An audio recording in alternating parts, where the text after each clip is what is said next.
So before we actually get into that, let's actually create an image tag and we'll see what the output is. So to create an image tag in HTML, you write img and then you give the source.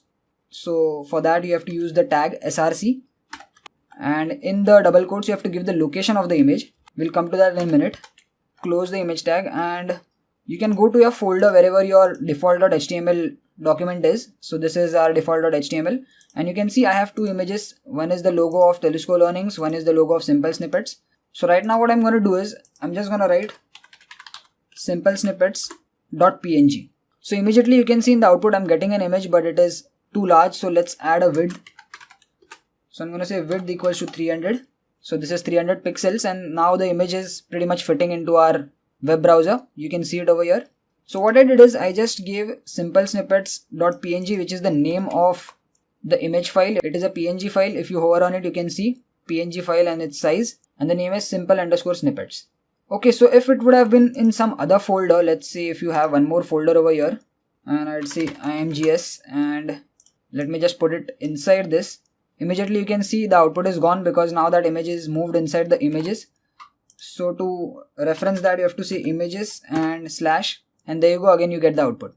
Okay, let's do this for Telesco logo also. So now we are going to be looking at two different events, mouse over and mouse out. So what we want to do or want to achieve in this video tutorial is when we hover on this Simple Snippets logo, that is this image, it should change to Telesco Learnings, and once we hover out of that image, it should come back to Simple Snippets. So this is where two different events are called. So mouse over means when you hover over a particular element. In this case it is an image. It can also be a paragraph, it can also be a division, it can be any HTML element. When you hover on that element, this mouse over event is by default called, and when you hover out of it, the mouse out event is called. Okay, so we can address these two events in the JavaScript. Right now when you hover, nothing is happening because we have not coded anything in JavaScript which links to those events. So let's actually create those events. I'm going to say on mouse, and you can see we have different options. Right now we are interested in on mouse over. So when you hover on the image, something should happen, and that something can be defined in a function in JavaScript. So that's what we've been doing in the previous videos. So here I'm going to say set new image, and this is a function which we have to create in the JavaScript. Right now we have not created it. And then we also have one more event. So you can have two or multiple events associated with the same tag. So the next event is on mouse out, right? So this event happens when you move outside the image, okay, or outside that element. So here I'm going to say set old image. So we have created two functions, but we still have to define them in the JavaScript. So let's do that in the script tag. So I'm just going to copy this, and I'm going to say function space set new image. Similar to that, I'm just going to copy this. I'm going to say function space set old image.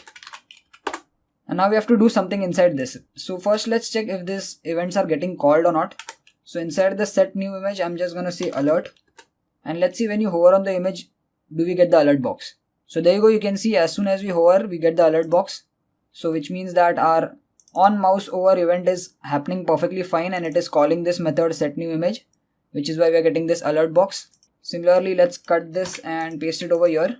So now if I hover on it, nothing is happening, but if I come outside or remove that cursor away from the image, we are getting that alert box, which means that on mouse out is also working perfectly fine.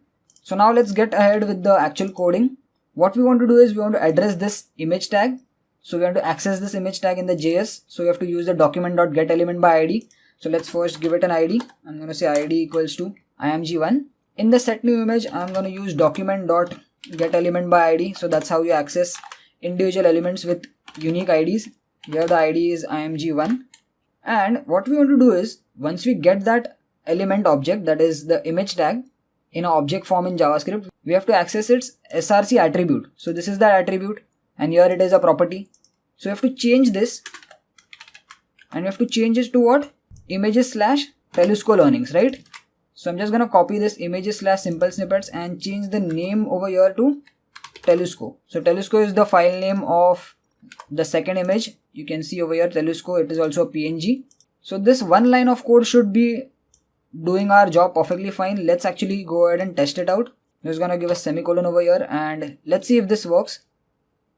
Okay, so there you go, you can see we've changed the image just by hovering on it. Now if you hover away from it, nothing is happening because we still have to add functionality to this set old image. So this is called when on mouse is evoked, that is when you come outside the image, right? So let's just copy this one line and paste it over here, and instead of Telesco I'm again going to say simple snippets. Make sure you type the text properly, don't make a mistake in typing the name of the image, because then you will not get the image. This is some regular typing errors we do a lot when we are beginners. And now let's see if this is working. So when I hover, we get Telesco. When I hover out, we get simple snippets. So you can see both these functions are called on their respective events. So that's how you link the events to the JavaScript functions, and then you can access the individual element. Input in a username and password text box. So that's what I've already created. You can pause the video and quickly type this out. It's very basic.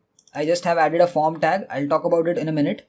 But the idea here is to take username and password, and if you enter any blank values and if you click on submit, it should show us a pop-up message saying that you cannot enter blank values. And what we're going to do is, when we enter some values and click on submit, we will load a new page. Okay.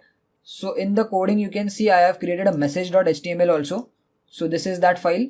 So you can quickly go ahead and create that also. So if you see, this is just a basic HTML document with one single h1 tag, wherein you are saying welcome, which means that if we are having a successful login, we get this message.html, we load this and we get a welcome message. So that's the idea over here, but this time we are going to be using a form tag. So what is this form tag in HTML?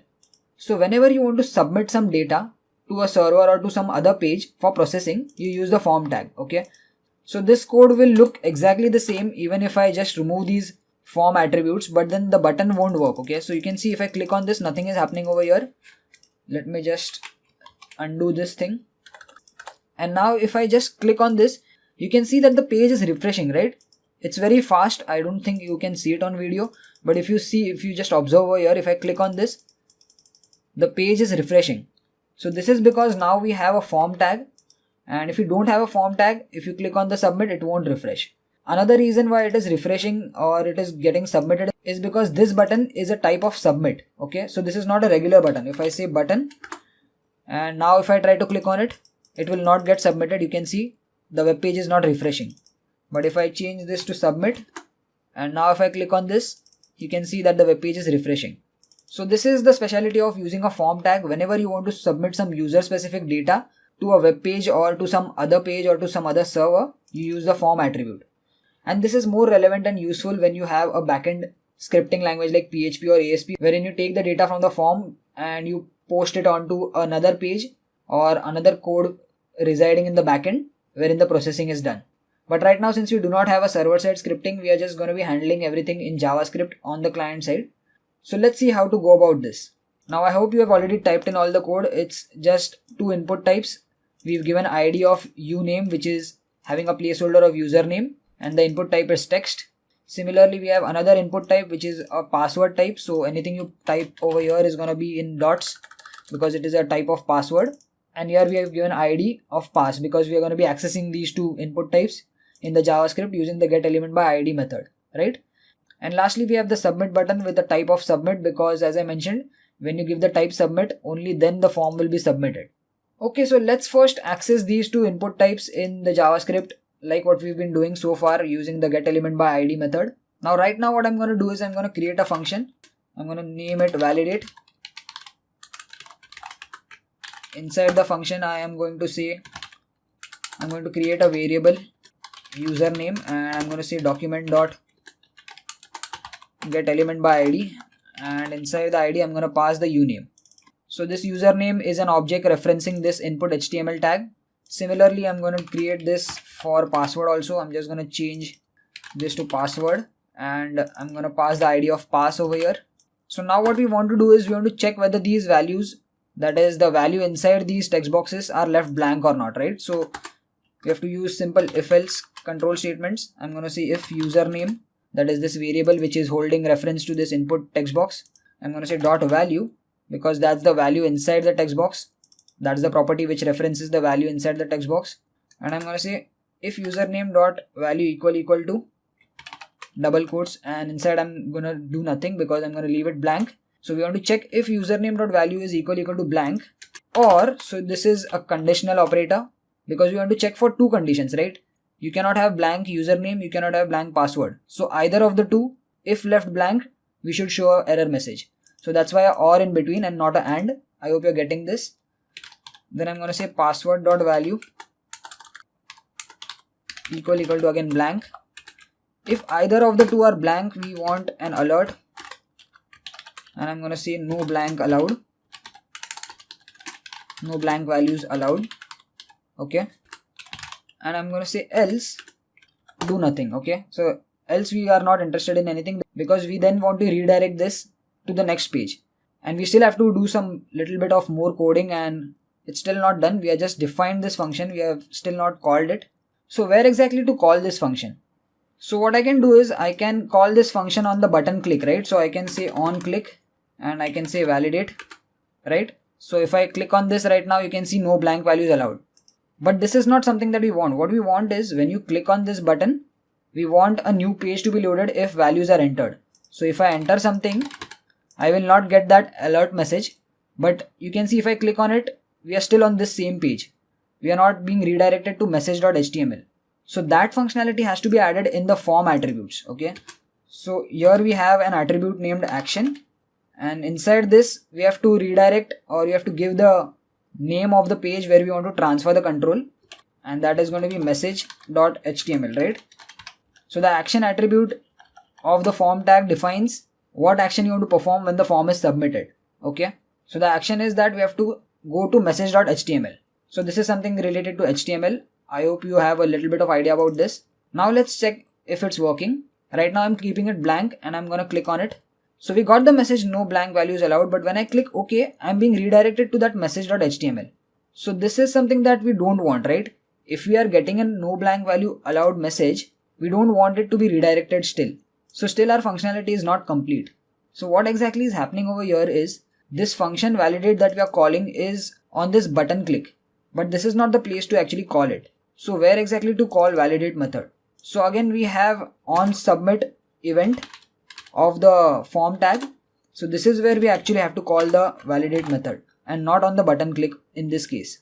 Because when the form is being submitted, only then you want to validate it, right? Not on the button click. So okay, we've called the validate function on submit event of the form tag. Let's see again if this is working. I'm going to leave the text boxes blank and I'm going to say submit. Okay, so on submit event is called and our function also is working fine because we are getting no blank values. But if I click on OK, I'm still being redirected to the message.html, which means something still is missing. So the last piece that is missing is the return type of the method. So let me just first type it out and then you'll understand. So if any of the text box is being kept blank, which means that the if condition is going to be executed, right? So here what I'm going to do is I'm going to say return false. Okay. And if both of them have some text in it, the else part is going to be executed. So here I'm going to say return true. Okay. So I'm doing this for a purpose. I'll explain to you in a minute. Now inside the form on submit event, what I'm going to say is I'm just going to type return and hit space. Okay. So what I exactly did over here is I'm saying that this method validate is going to return some value, and if it returns a false value, this on submit will not be activated or this on submit will be disabled, which means that this event will not be called, which ultimately means that the form will not be submitted and you will be on the same page. And if you get a true value, which means that this event should be executed, then the form will be submitted and then you will be progressed to the message.html.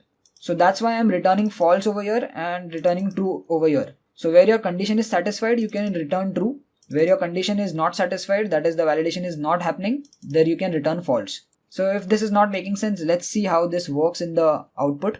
Right now we have blank fields, right? Let's try to click on submit. There you go, no blank values, and let's see what happens when I hit on OK. So there you go, you can see we did not get redirected to message.html. Now let's enter something in the username and let's keep password blank. So still the if condition will be executed, right? Because one out of the two conditions is true, which means that the password is still blank, right? So the OR works in such manner that if any of the condition, so these are two conditions over here, and if any of the condition is true, the if blocks is going to be executed. So let's try to submit this, and again you get no blank values allowed and you're still on the same page, which means that we are returning false and this on submit event is not happening. That's why you're on the same page. Now let's try to enter some password and let's see if this works. There you go, you can see we went in the else block and the true value was returned, that is true boolean value is returned over here, and that's why this on submit event was called and the form was submitted, and the action according to the form is message.html, right? So that's why it got redirected on message.html, and on the message.html we are just showing a message of welcome. So this is just a template page that we just want to show for testing purpose, and basically we've achieved our goal over here. So the basic type of validation is done, but now you must be wondering, okay, what if I just hit spaces over here and hit spaces over here and try to submit? So it is still working, right? So a quick short fix to that is by using the method named trim. Okay, so just add trim method, and what this method does is if you enter any spaces, it will remove those spaces and make it blank again. See, if I'm giving spaces over here and if I try to submit it, again you're getting no blank values allowed. So that's a quick fix to this. So in many websites you must have seen that whenever you enter a password, if the length of the password is less than certain characters, you get a message that the password is too small or too weak, right? So that kind of functionality also can be done in JavaScript, and that is what we're going to be doing. And we are also going to be adding a little bit of CSS styling. So whenever there is an error in some text box, we will add a red border to it indicating that there is some problem over there. And we can also add a text just besides it saying that it is invalid, so that user easily comes to know which text box is having a problem. So this is very helpful when it comes to forms which are having a lot of text boxes, a lot of radio buttons and a lot of inputs to be given. Sometimes when you make mistakes, you don't know where exactly the mistake has happened. But then if there is a red marking or there is some indication on that text box or on that input type, then you come to know, okay, so the mistake is over there and you can easily rectify it. So that can be done in JavaScript also, because we can use JavaScript to manipulate the CSS also. So all these functionalities we're going to be trying to implement in this video tutorial. So without spending further time, let's get to the coding. So here you can see we have our form, we have two inputs. So this is something that we did in the previous video also. We have given IDs to our two inputs. The first one is username and the second one is password. Now the form has an action of message.html. So this action attribute of the form decides that when the form is submitted, what should be the action, that is what should happen. And when I click on the submit button, so we have a button which is of type submit, you can see we are redirected to the welcome.html page. So this is a message.html page which has a text of welcome.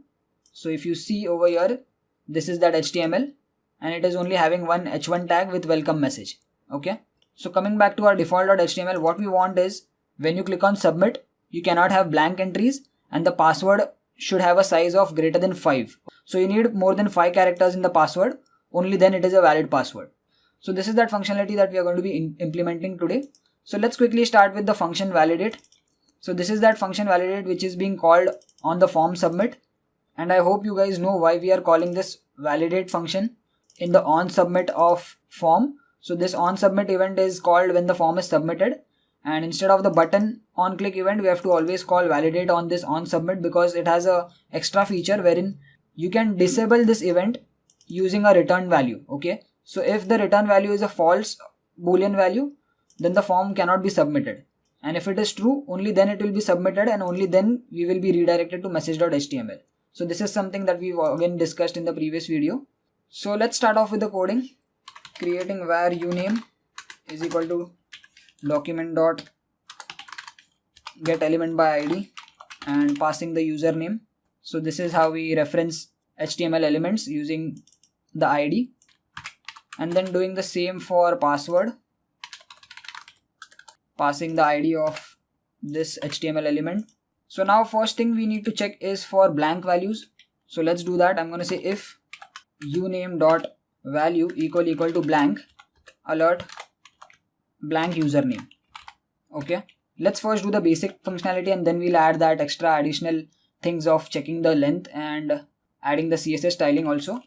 So here I'm going to say trim function or trim method, which will prevent us from adding spaces also. So if we add spaces also, even then this message will be shown blank username, because it will trim all these blank spaces. Let's try this. There you go, you can see blank username. But as of now we are still redirected to the next page because we are not returning any false value from this function. So let's do that over here.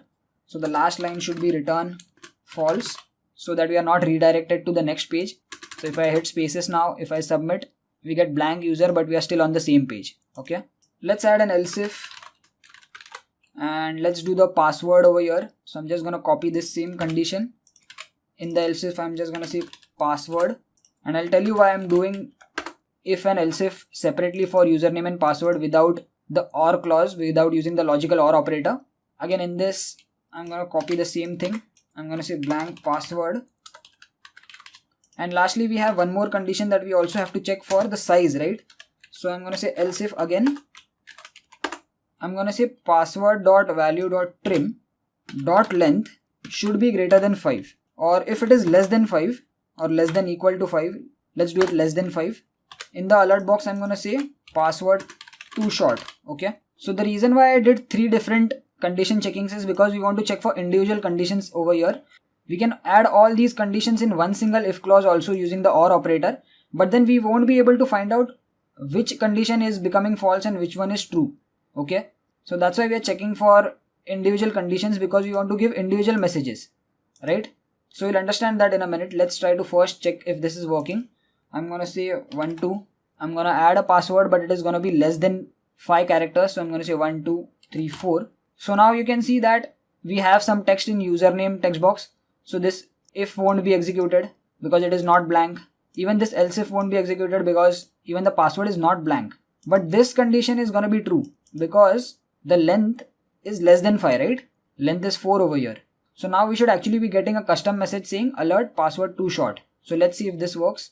So there you go, you can see we are getting custom message password too short, and we are still not redirected to the message.html because we are returning false. Now if all of these conditions are false, then ultimately in the else what we can do is we can just return true. And once we return true, this true value is returned over here in the onSubmit event. And since the onSubmit event gets true, which means that it is enabled and the onSubmit happens, so the form is submitted and the action, that is message.html, is loaded. Okay, so let's see if this works. I'm going to say 1 2. I'm going to say 1 2 3 4 5 6. Let's see if this works. There you go, you can see we are getting the proper output now. Okay, so we pretty much completed our programming part, but we still need to add that red border whenever we are making a mistake or whenever there is an invalid entry, right? So in that case, what you have to do is in these individual conditions, so let's say you are having a blank entry of username. So what you want to do is you want to add a red border to this text box so that the user knows, okay, there is an invalid entry over here. So that can be done by manipulating the CSS, and you know that in JavaScript we can manipulate the CSS also.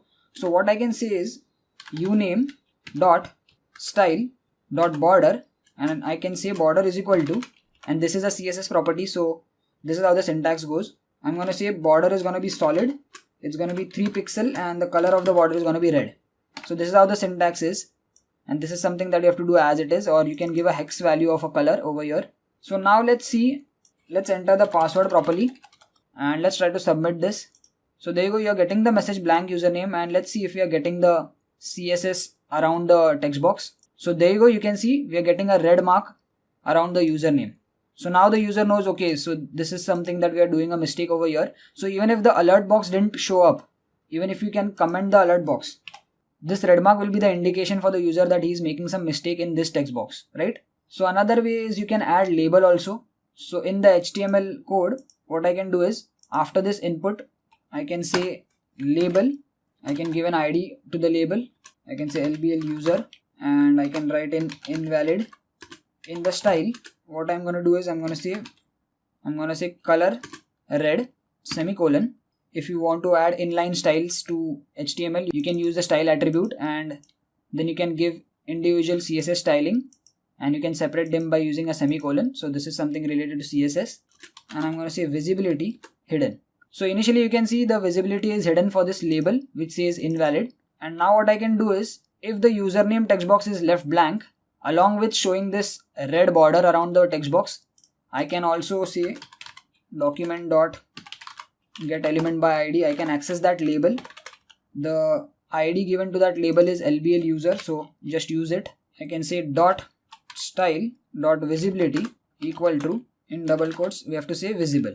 So initially the label is invisible because we have still not made any error, but if we leave it blank and if we have entered the password, if I click on submit, now you can see I've commented the alert, so we did not get an alert box, but you can see we got a red mark around the username text box, and we also got a message saying invalid. So this is another way in which you can go about doing validations, and it is more intuitive because now the user can see where exactly he is making a mistake, right? So this same thing can be done for the password also. Regular expressions are used to perform powerful pattern matching, search and replace functions on text. So what do I mean by this?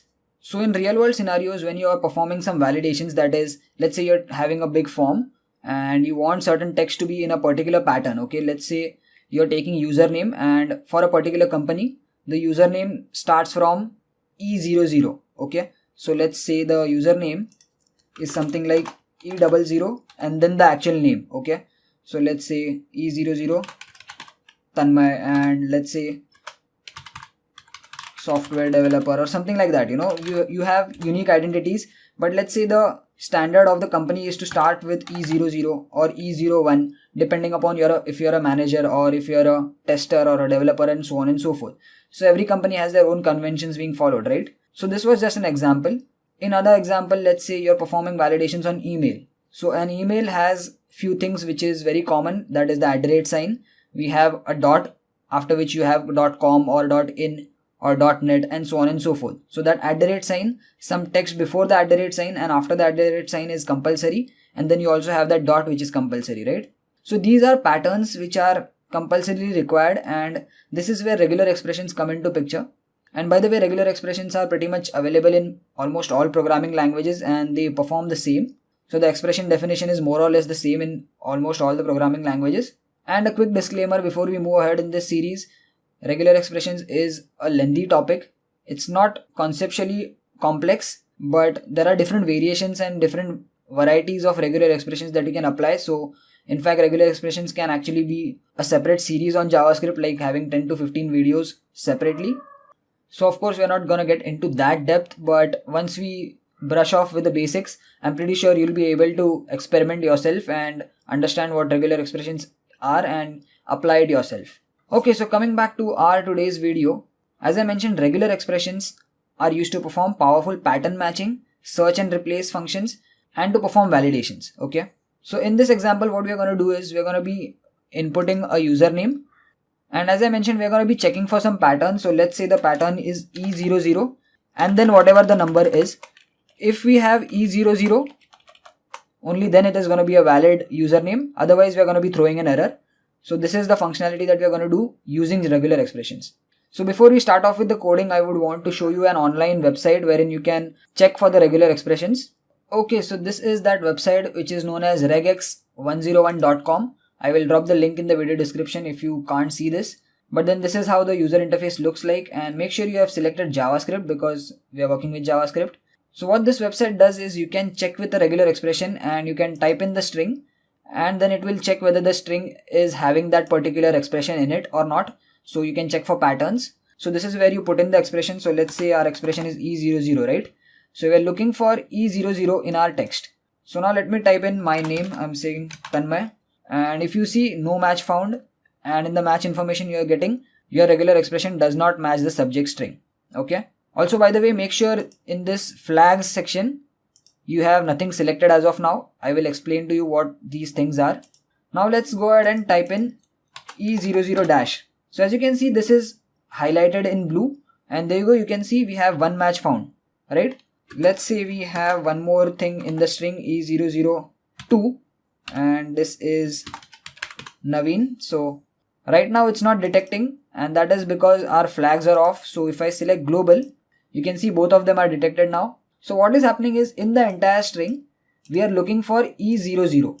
So wherever we get E00, we are highlighting it, and this time we have two matches in this string, right? Now by default, regular expressions are case sensitive, which means that capital E00 is not equal to small e00. You can see now it is not highlighted, right? So for that you have to turn on one more flag which is insensitive, so case insensitive flag, and this global flag means don't return after first match, which means that if you've turned it on, it will detect multiple patterns of the same type. And let's turn on the case insensitive flag.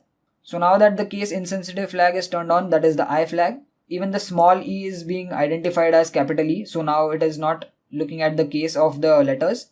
So these are those flags, and this was just a website wherein you can check for different regular expressions, and this is a very basic regular expression that we've typed in, since this is the very first video. As I mentioned, there is a lot of variety and variations that you can go ahead with for regular expressions, and things can get very complex. For starters, this website is pretty good. You can check it out. But now if you're wondering how to go back and code this, let's move on to the JavaScript code and let's try to implement this functionality. Okay, so in our code, as I mentioned, we are going to be checking for this E00 pattern for this video because this is the very first video. So let me just cut this out first. And in our form tag, we have an input type. We've given the ID of uname. So this is that text box with the placeholder. We have a label whose ID is LBL user and color is red, but the visibility right now is hidden. So if I say visible, you can see this is that label which we want to show when we have an invalid username, right? So that's why I've kept it hidden as of now. So that's why you cannot see it. This is the text inside it. And then we have a button. It's a basic button. It is not a submit type button. It's a normal button on which when we click on it, we are calling a validate function, which we still have to create, wherein we'll perform the regular expressions and validations. So let's go ahead and create this validate function. So I'm going to say function validate. So this is something that we've been doing for long in the previous videos also, creating functions and calling the functions on the events. So the first thing, we want to store the text that we take in this username inside a variable. So I'm going to say var username equal to, again, to access that text box, we are going to use document.getElementById method because we've given unique ID to the text box and the unique ID is uname. So this is that ID. And we're going to say dot value to access the value which is inside the text box. Okay. Now we're going to be creating a regular expression variable or object. Now regular expressions in JavaScript are again taken as objects because they have methods associated with them. So remember this one thing, regular expressions are treated as objects in JavaScript. So I'm going to say var regex. So this is the name of the object, and the way you can create regular expressions are two different ways. So the first one is the literal way. So you have to give // and inside the // that is in between them, you have to pass the expression that you want to test for. So our expression here is E00, right? So we are going to be checking for this pattern E00 in any string, and that string is going to be coming from this text box which is going to be stored in this username variable, right?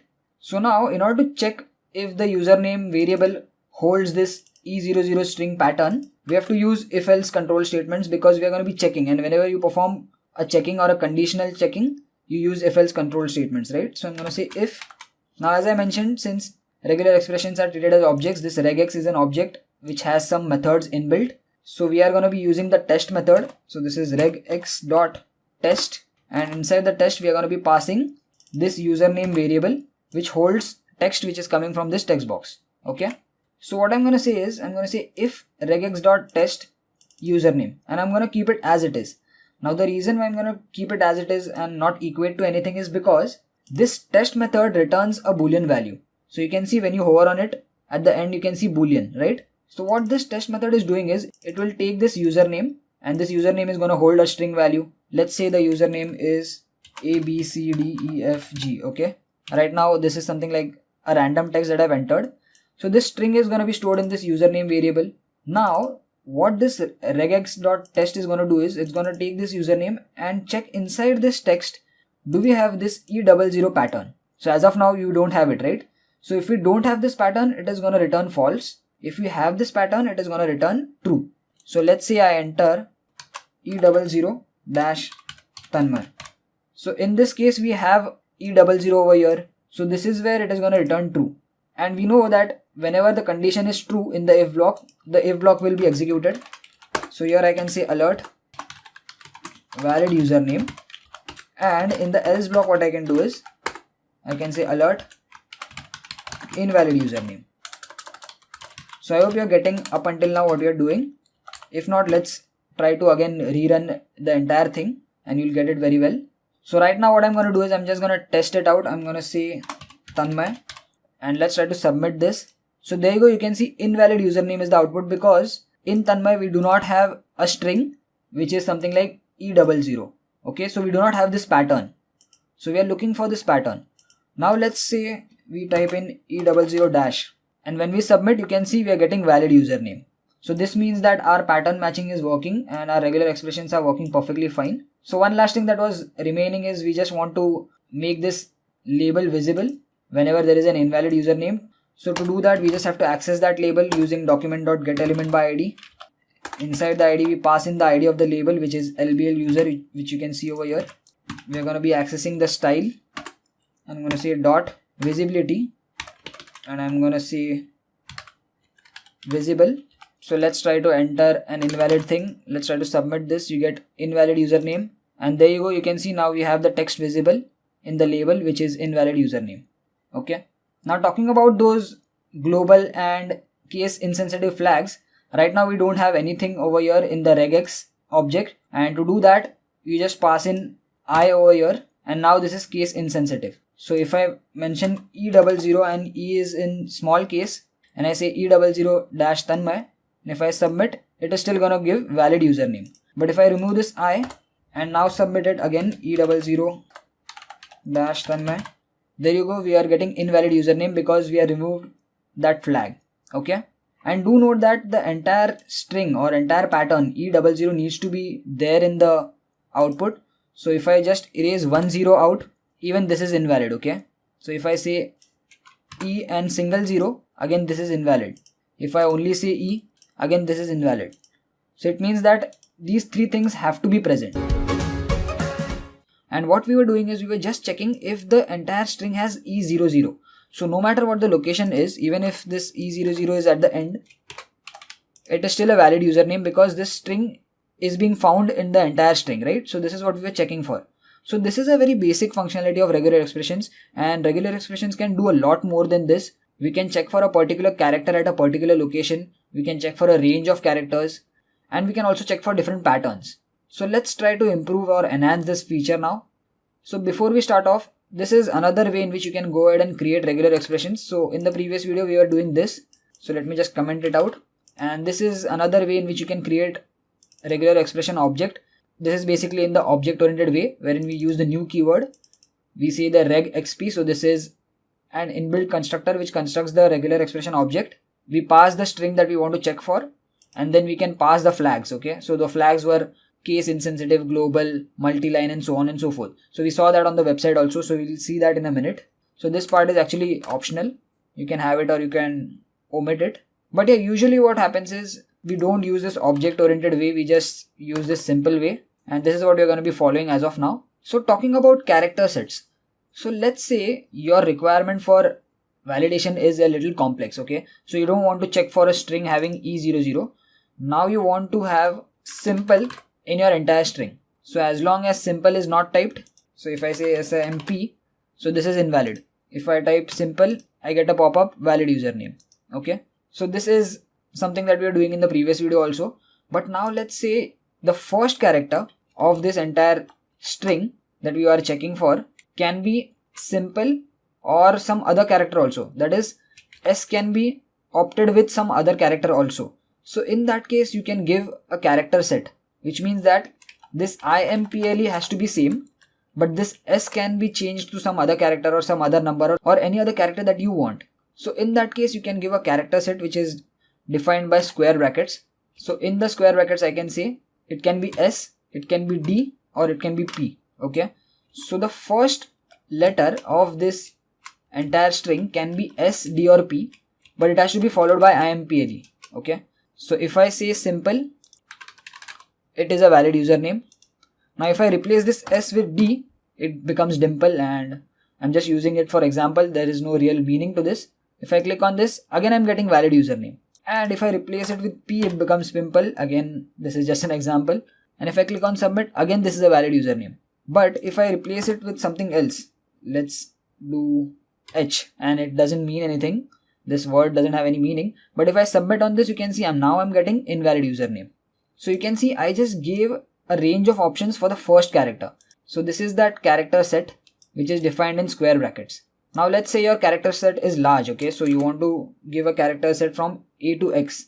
So you'll be like A, B, C, D, E, F, G, H, I, and you can type it till X, but that does not make sense, right? That is a tedious process and you can make some errors in that. So this is where the range comes into picture. So I can say A to X. So any character between A to X is allowed. Other than that, it is not allowed. So if I say AIMPLE, if I click on submit, this is a valid username. In fact, you know what, let's just change this IMPLE to some number. I'll say 00. So the first character has to be between A to X followed by 00. So this is something that we are looking for in the string. So if I say A00, it is valid. If I say B00, again it is valid. But if I say Z00, then this is an invalid because Z does not come in this A to X range, right? And again, this is not specific to start of the string or end of the string. So by this I mean I can have Tanmay space Sakpal space A00 and this is still valid because we are just looking for A00 or this pattern in the entire string. So if I submit, you can see I'm getting valid username. Again, this A00 can be in between somewhere, and if I submit, this is again valid username. So here we have not specified that we want this A00 at the start or at the center or at some particular position. We are just saying that we want this pattern in the entire string. If it is there, then it is valid, otherwise it is invalid. Okay. Also, when I say A00, if I change this small a to capital A, this is again invalid because our range is from small a to small x. So what if I want capital A to capital X also? So in that case, either I can do case insensitive. If I put a flag of I over here and I say A00, if I say A00, now it is going to be valid username. Or instead of using this flag, what I can do is inside the character set square brackets, I can say A to X in small, and then I can again say A to X in all caps also without giving any space. Or you can give space also, it's not mandatory. But now if I say A00 and if I hit submit, you can see I'm getting valid username even when I have capital A. Okay, so these are the two different ways in which you can add the feature of case insensitive functionality. Now again, you can also have a number range. So let's say you want a number over here, so I can say 0 to 9. So the first character or the first letter has to be a number, and then you can have some pattern over here, let's say ABC. So here if I say 1 ABC, this is valid. If I say Tanmay 1 ABC Sakpal, again this is also valid because we have that 1 ABC which is matching with this regular expression, right? Now let's say my characters are from 0 to 5. Okay, and if I say 6 ABC, so even though we have ABC, the first character 6 is not falling in the 0 to 5 range, right? So this is going to be invalid. So this is range and character set. Now you can have multiple character sets also. So let's say this you want 0 to 5, then you want a, and then you again want another character set which is from 6 to 9. Okay, so now this is becoming a little complex. So in the username, if you have something like 5 which is okay, which is falling in our first character requirement, then we have a, then we have number 6 to 9, right? So if I say 6 and then I have C, so this is valid. But now if I change this 6 to 0, so this 0 is not falling under 6 to 9, right? So this is going to be invalid. So there you go, you can see we are getting invalid. So this is where you can specify particular character sets at particular locations, and you can also give ranges. So for the last one, you can have a range of letters. You can say A to Z. So now you can make it even more complex, and this is how you can use these character sets and ranges. So one last thing I wanted to show you is what if you want to exclude certain things. Okay, so let's just first erase this all and let's say ABC. So let's say you want to exclude a number. So in that case, you have to use this caret sign, which is like an arrow up, which is pointing upwards, and you have to type in whichever characters you want to exclude at the first position. So I don't want number 1, I don't want A, I don't want B, and I don't want C. So if I say 1 ABC, so 1 is something that we don't want at the first location, right? So if I click on submit, I'll get invalid username. But if I say 2 ABC, so 2 is not there in this character set, right? And ABC is there, so this is something that is compulsory over here. So now if I click on submit, this is a valid username. So using this caret sign, you can exclude certain things that you don't want at a particular position. So you can give a range also. Let's say I say A to Z. So I don't want any character which is A or A to Z. So I cannot have ABC. If I submit, I'm getting invalid. So I can have numbers or special characters at the first location. If I say @ABC, this is a valid username. If I say 1 ABC, this is valid. But the moment I enter a particular character which is from A to Z at the first position, that is ABC, this becomes invalid. So this is how you use this caret sign. We are going to take a look at some special characters that can be used in regular expressions, and lastly we are also going to be performing validations for a proper mobile number. Okay, so these are the three things that we are going to be doing in this video tutorial. So as you can see on the screen, I have already opened up the regex101.com website wherein you can validate for a particular regular expression. We've seen this website in the first part of regular expressions also. So what we'll do is we'll first try to understand the regular expression on this website, because this will give us an exact idea about how the regular expression works, and then we'll take this regular expression and go to the coding part to perform the actual coding in JavaScript. So in the previous video we saw character sets and ranges. So when you want to give a particular character set, you give square brackets and inside that you specify the character set. So right now what I've specified is our regular expression can have either A, B or C as a character. So if I type in A is valid. You can see A is highlighted as blue. If I type in B, B is also highlighted separately. If I type in C, C is also highlighted, but if I type any other text, it is not getting highlighted. By the way, I've turned on the global flag, which means that it will return all the matches it finds, and if you turn it off, it will return only the first match. Right now let's keep it on. So this was character sets, and if you want to give a character range, you just have to say a hyphen and the starting and ending values. So anything between A to Z will be matched. So I say A, B, C, D, E, F, G. So we are checking for only one character over here. That is why individually every character is being highlighted. So this is what we saw in the previous video. So let's do this for a mobile number. Let's try to validate a Indian mobile number. So now what we are going to be doing is, we know that the first value of a Indian mobile number has to be something between 7 to 9, right? So the first number can be 7, 8 or 9. Now I'm not sure if we have numbers starting from 6. I don't think so in India. But we have numbers starting from 7, 8 and 9. So this is the first number. And then we have 9 more numbers, right? So they can be anything between 0 to 9. So now I can say 0 to 9. So this is for the second position in the string, right? In the entire string. So the first position can be occupied by a number which is between 7 to 9. The second position can be occupied between 0 to 9. Again, the third position can be occupied between 0 to 9, and this goes on and on, right? So I can copy this and I can paste it for the fourth position, for the fifth, sixth, seventh, eighth and ninth. So this is valid. This will work. Let's try to input a number and let's see if this works. So I'm going to say, so I just inputted a 10-digit number, but it is not getting highlighted because the first character, that is the first digit, is not between 7 and 9. So let's change that. When I do 7, I'm getting a highlightation of the first 10 digits because I specified only 9 places. So let me just copy this 0 to 9 one more time.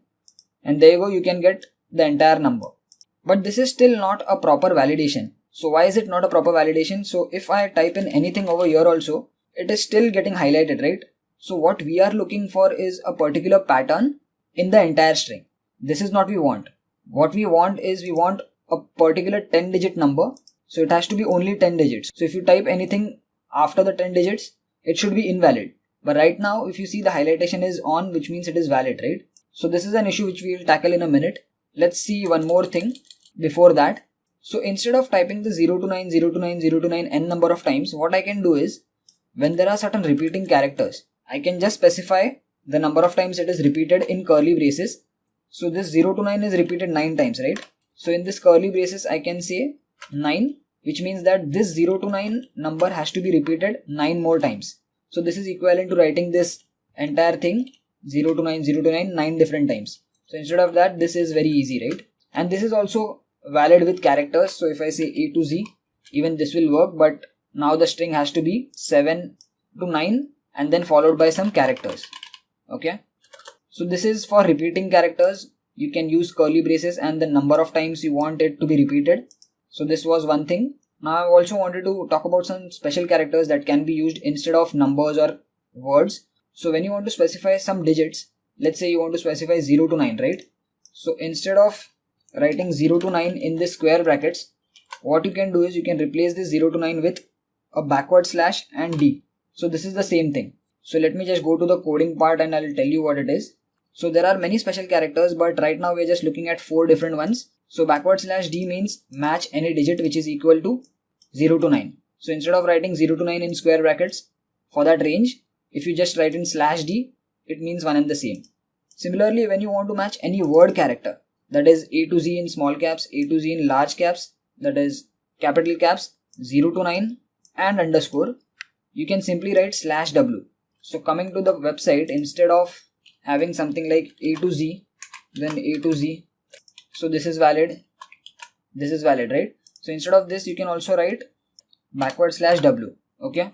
Similarly, S is for white spaces, that is, for example, spaces and tabs. If you want to match spaces and tabs, that is, if you want your regular expression string to match for a particular space or a particular tab, you can say /s, or if you're just looking for a tab, you can use /t. Okay. So these are the 4 generally used or most typically used special keywords. And now let's move on with the actual mobile number validation. So up until now, what we did is we said that we want a range of 7 to 9 for the first digit. Then we said we want all the digits for 9 more times, right? So this is something that we have achieved up until now. But the problem here is, let's say we enter a proper number 7 and then 9 times 8. So this is valid. However, if you type something else before and after it, it is still getting validated. So now let's try to use this in our actual code. So I'm gonna just copy this regular expression. So in the coding part, I've already written some code. Let me just quickly explain to you. It is pretty much similar to what we did in the previous 2 videos. So if you watch that, this would be very easy to understand. So here what I did is I have an input type with ID text1. I have named the placeholder as cell phone because we are validating for cell phone. Then we have a label which is hidden, so it's not visible as of now. We will make it visible when we get a valid or invalid entry. I've given it an ID of LBL text. And we have a button which is named as submit. It is not a type of submit button, it is a basic button. But when we click on it, we call the validate function. So in the validate function, I'm taking the text into a variable named text from document.getElementById by accessing the text1. So text1 is the ID given to the input type. So that's how I'm accessing the value, whatever you enter inside this text box. And then I'm passing the regular expression over here. So this is where we want to pass the new regular expression that we just typed in the website. And in the if else, what I'm checking is if we get a match. So this is the test method which returns true if we get a match of this pattern in that string, and that string is stored inside this text variable, right? So whatever we enter over here in the text box gets into this text variable. We are passing that text variable inside this test method. This test method will check if this regular expression pattern is there inside this text. If it is there, then what I'm doing is I'm accessing the label which is having an ID of LBL text. So this is that label. I'm accessing the inner HTML, which means I'm accessing the value which is inside the label, that is the text inside the label, which is invalid currently, and I'm changing it to valid. The next thing that I'm doing is I'm making it visible by accessing the style.visibility attribute, and lastly I'm changing the color to green. So this is basically CSS manipulation. And if it is not matching, then I'm doing the text as invalid. I'm still keeping it visible, but I'm changing the color to red. Okay, so I'm not popping up an alert box. I'm doing it a little bit differently. And I hope you've got the idea. You can pause the video if you want to type it out. But this is pretty basic that we've done in the previous videos also. Okay, so let's type in a number and let's see if it is valid or invalid. So again, typing in 9 and then 9 times 7. So this is valid, right? Because we started off with 9. Let's say if we start off with 0, this would be invalid, right? Because the first digit has to be between 7 to 9. So let's again make it 7 and this is valid. However, the problem arises when even if I type in some other text before and after this, it is still going to be showing us valid. See, if I'm clicking on it, it is still valid. So we are not performing cell phone or mobile number validation properly over here. So what is being missing is the start and end of the regular expression. That is, we want to define that it has to be only 10 digit numbers, right? So we cannot have 11 digits or we cannot have less than 10 digits also. So how do we specify this? So this is specified by 2 different special characters which defines the start and the end of the string. That is the start and the end of the pattern. So in the regular expression, the start of the regular expression is given by a caret sign. So do not confuse this caret sign with the caret sign which was inside. So when you have a caret sign inside a square brackets and then you have something, so this caret sign means that 7 to 9 cannot exist as the first digit. Okay.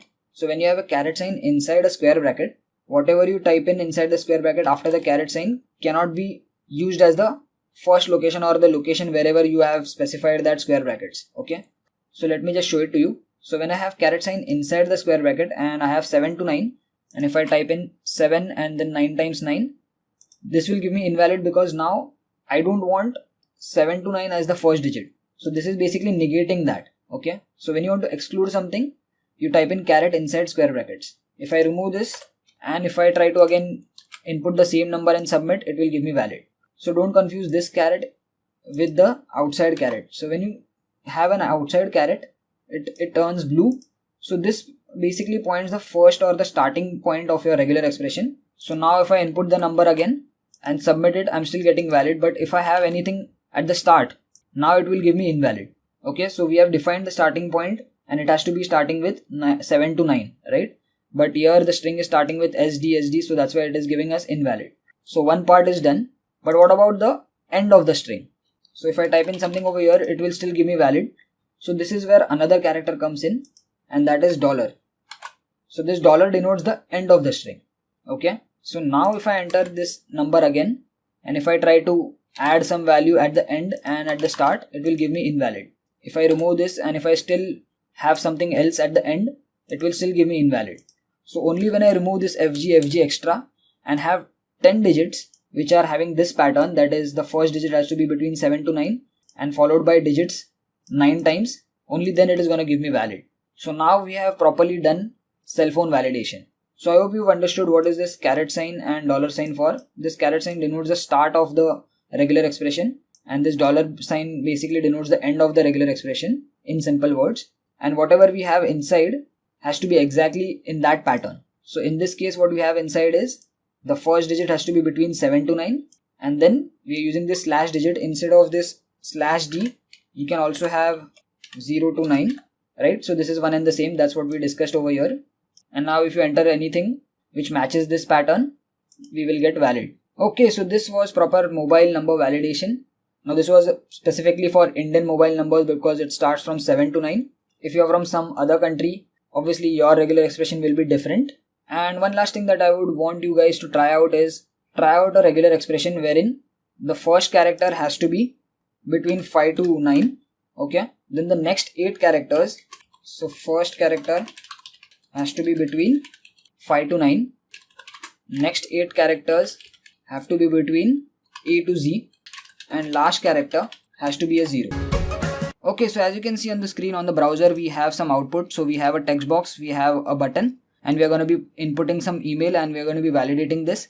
And then you have this entire black image. So this is an image, this is a simple image which I have just created to explain you how we are going to be doing the email validation. And let me just show it to you. So this is that image that I'm just loading in the HTML document. So in the body tag we have a form, we have an input type text box. This is pretty much coming from the last video that we've done, so I'm not retyping everything over here. We have a label which is currently hidden over here. It will be visible and it will turn red and it will display invalid when the email is invalid or the regular expression does not match, and it will be green and valid when the regular expression matches. Right now it is hidden, so it's not visible. So if I click on this button right now, it is showing valid because we still have to type in some regular expression. So if I just type in A over here and hit submit, it is invalid, right? So this is something that is going to happen. So this is where we are actually going to be writing the complete regular expression for the email. And then this is that image that is email.png, which is coming from the folder which I just showed, and I've given it a width of 380 pixels. Okay, so this was the entire HTML code, and on the on click of the button we are calling a validate function. In the validate function, this is that complete function. We are taking the text from the text box using the get element by ID and accessing that text box. We are accessing the value, that is whatever we are inputting in this text box, we are storing it in this text variable, and then we are creating a regular expression object and we are using the test method of this object and passing in the text that we just took in from the text box. And if the regular expression matches, we are showing valid, we are making the visibility as visible of this label and we are changing the color to green. And if it does not match, then we are changing the text by using the inner HTML property to invalid. We're changing the visibility as visible, but we are changing the color as red. Okay, so this is the entire code, but this is something that we also did in the previous video. So if you have watched that, this is pretty basic to understand. So the only thing that we are going to be changing over here is the actual regular expression. Okay, so coming to this regular expression, let's just take a look at this image. So when you perform email validation, it's not just one thing. So an email has a particular pattern. So as you can see, I have divided an email into 4 different parts. So typically an email can be divided into 4 different parts, or you can say patterns. So the first part is where you enter your name. So in the example you can see Tanmay and I have added digits also. So the first part can have any letters, any numbers, dots or hyphens. Okay, so this is the part 1. Then we have a @ sign in between. It is compulsory to have @ in your email address, right? Then the second part is the domain name. For example, Simple Snippets or Telesco or Google or Gmail or anything. Then we have a dot, which is again compulsory. So this has to be there in your email address. Then we have the extension. So the third part is the extension part, wherein you have com or co.in or co.uk. So depending upon what type of extension, you can have an extra part. Okay, so you have one extension, that is .com or .in or .net, but sometimes it is also like .co.in, right? So it is divided in two parts. So the fourth part is another extension which comes in with a dot, but it is optional. So typically this is how your email address can be divided into 4 different parts, and these are the 2 different examples. Tanmay11 @ simplesnippets.co.in. So this .in part can be optional. Sometimes it can be only .com. So it's not necessary, right? So that's why it is optional. So the domain name can have any letters or hyphens, right? You cannot have dot in the domain name. You cannot have @ in the domain name, but you can have numbers in the domain name. You probably must have seen the domain name, which is something like ways to SMS, right? So you can see ways to sms.com. So in the domain name, you can see we have a number 2. So that is allowed over here. We can also have something like a hyphen. So we have simple snippets. So simple-snippets.com, something like that. In the third part, in the extensions part, we only have letters, right? And we have small letters. Usually we are going to be validating for small letters only. So we have .com, .in, .tech, .net, .org and so on and so forth. And again for the fourth one also we have the same thing, that is we have a dot and then we have any letter. Okay, so this is how we are going to be splitting the email into 4 different parts and validating each part. So now let's go to the coding part and let's form the entire regular expression. So right now in the regular expression I have just typed in the syntax of how the regular expression should be created, and then I hope you know what is this caret and $sign. Basically whatever you want as an exact string should be entered in a caret and $sign. So the caret is the starting point of the string and dollar is the ending point of the string. So when something goes inside this, let's say I say ABC, so we are validating for exactly this string. So if there is anything extra other than ABC, ahead of ABC or before ABC, then it's going to be invalid. So if I say ABC, it is valid, but if I add any character more, it is invalid. However, if I didn't have this dollar and caret sign, and if I typed in ABCD, it would have been valid. You can see over here, and that is because now it is only looking for ABC as a pattern in the entire string. It is not considering the entire string as the pattern. Okay, so I have an understanding. So that's why we need to have the caret sign and the dollar sign, because we are going to be matching the entire string completely. Okay, so let's start with the first part, that is the name part. According to our conditions, we can have any letters, we can have any numbers, we can have dot, and we can also have hyphens. So what we're going to be doing is, as I mentioned, we're going to be splitting it into 4 different parts, right? So when you want to group or divide the entire regular expression into parts, you can use round brackets. So I can have 4 different round brackets for 4 parts over here. So in the first part, what I'm going to do is I'm going to use a character set, obviously, because we can have complete number sets, we can have complete letters, we can have dot, and we can have hyphen, right? So here I'm going to start off with the character set. We've already seen what is character set, which comes in the square bracket. Inside that I'm going to say A to Z. We can also have capital letters over here. So I'm going to say capital A to capital Z, right? You can have a space in between, but I typically don't keep spaces. This is all fine. And the hyphen between A and Z tells that it is a range.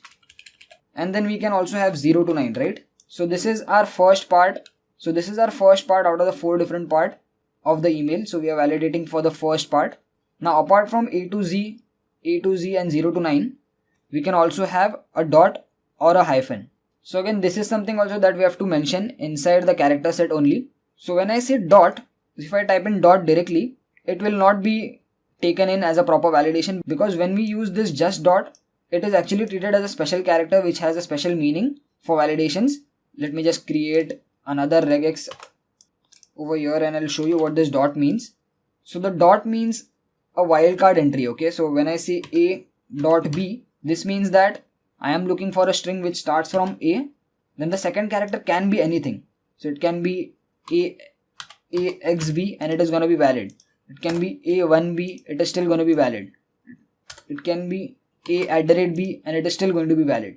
So this dot means that in this case the middle character can be anything in the string, okay, and it's going to be valid. So this dot has a special purpose, so we cannot directly use this dot in our actual regular expression like this. So in order to use this dot, because we want dot in our name also, right, but we cannot directly use it because it is treated as a special character.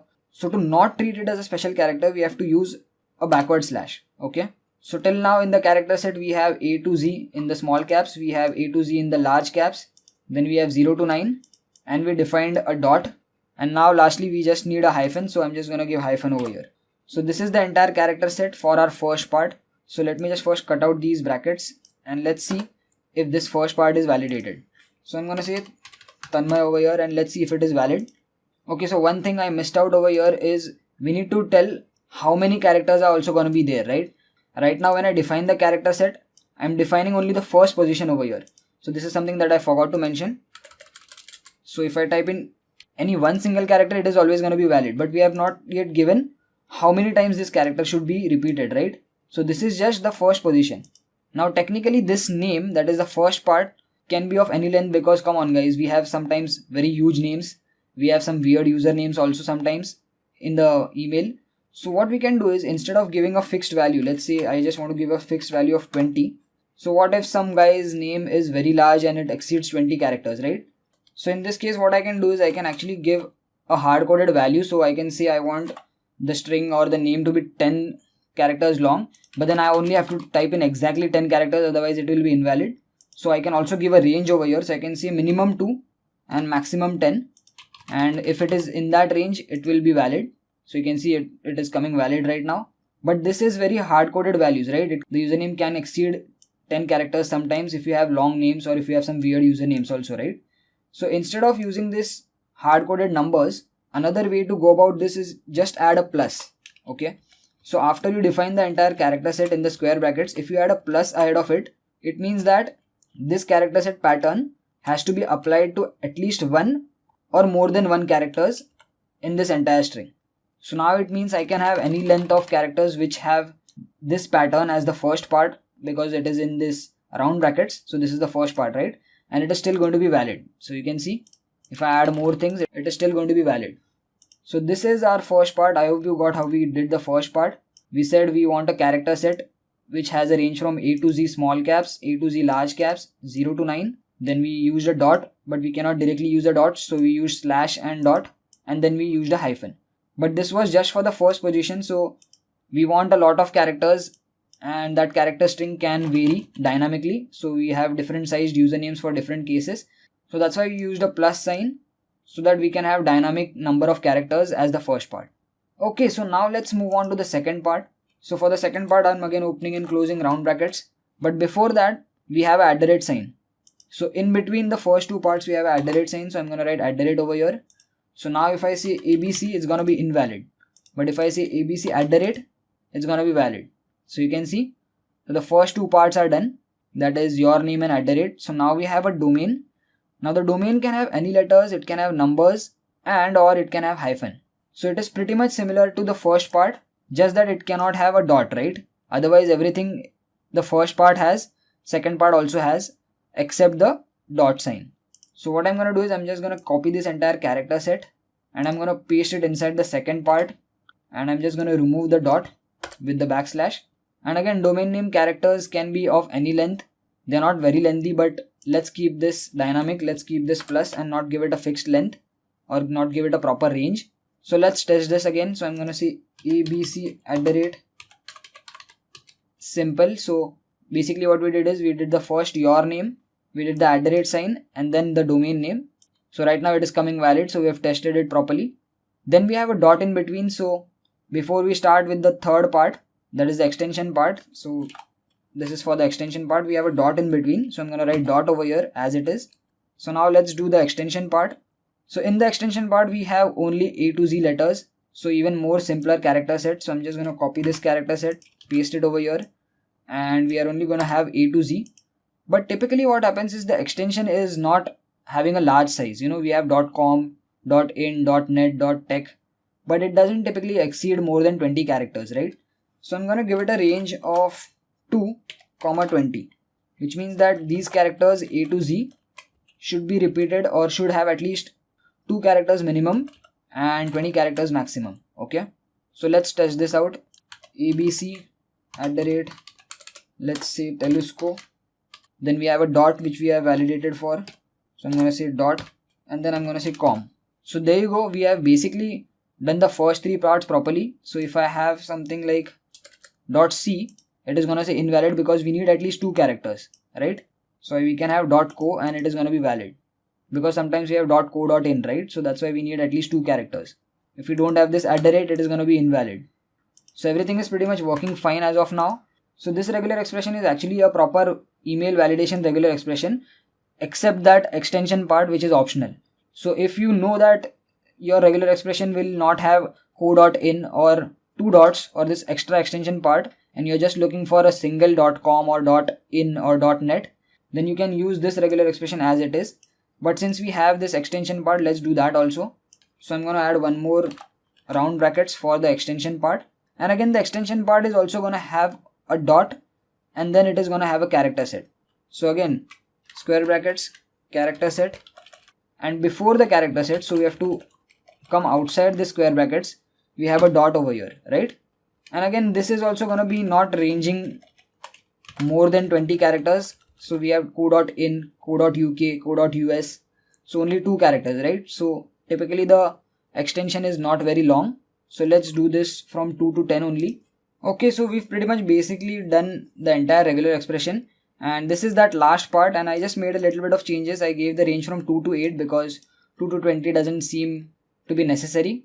And you can see in the output I have abc@gmail.co.in and this is showing valid. If I have abc@gmail.com, if I submit, this is also valid. So if I didn't have this part, that is the last part, and if I tried to say abc@gmail.co.in, it would have given me an invalid sign. So that's why we need the last part also. And this is basically the entire email validation. One last character that can be added into this regular expression is the question mark character. So what this question mark does is, for the last entire round brackets part, that is the extension part, it makes it optional. So this question mark makes it optional so that whenever we enter a normal email also, even that is also validated. Okay, so the purpose of this question mark is to make the pattern which is immediately right next to it as optional. And since this entire pattern is enclosed in this round brackets that is grouped together, so this entire thing becomes optional.